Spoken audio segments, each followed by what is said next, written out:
It's not about fixing who you've become, it's about reconnecting to who you truly are.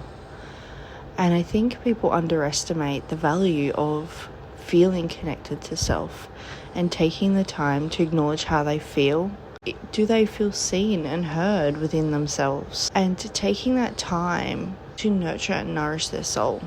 There is so much disconnect, and what we are craving is connection, but a deeper connection to ourselves and being able to express ourselves in a way that feels truly like us. I think something that is also very important is, what are the standards that you are holding within your life, not only with others, but also with yourself? What do you value in life and you want to bring it into fruition?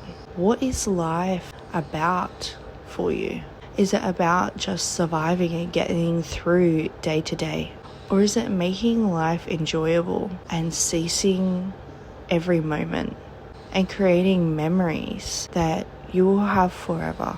I literally just got goosebumps as I said that. What do you truly desire?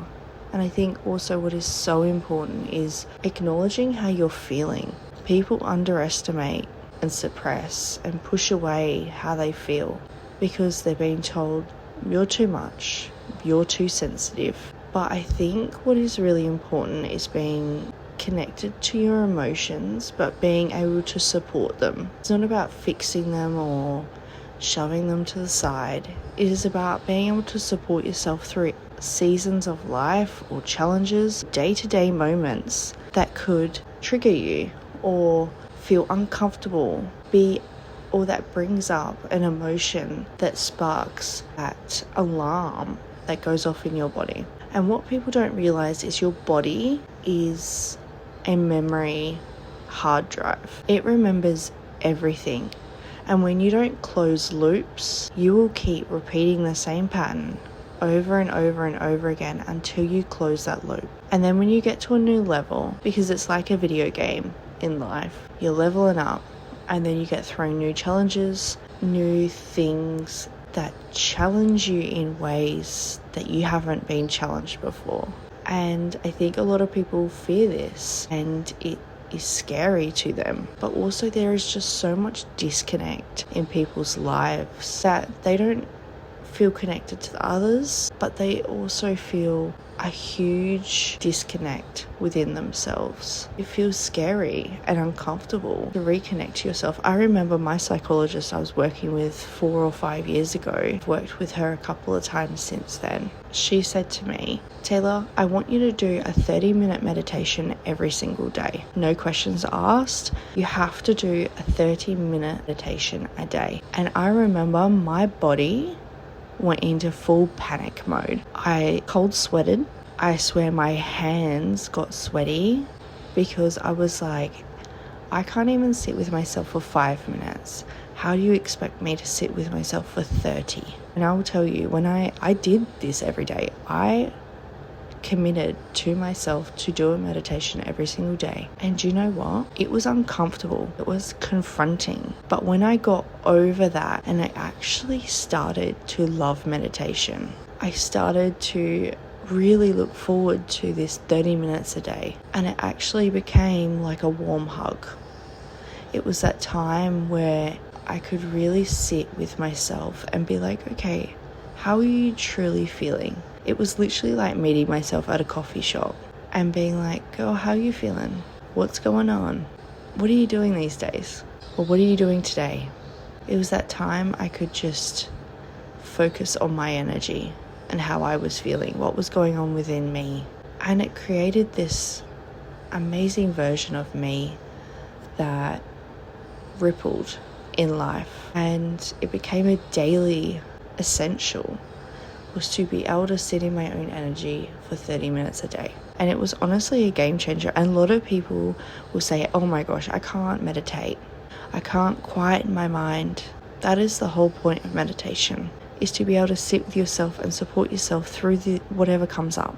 Be able to confront things that might feel uncomfortable, or sit with emotions that might feel uncomfortable because you have suppressed them or you have pushed them away. and your inner child doesn't feel seen, acknowledged and heard.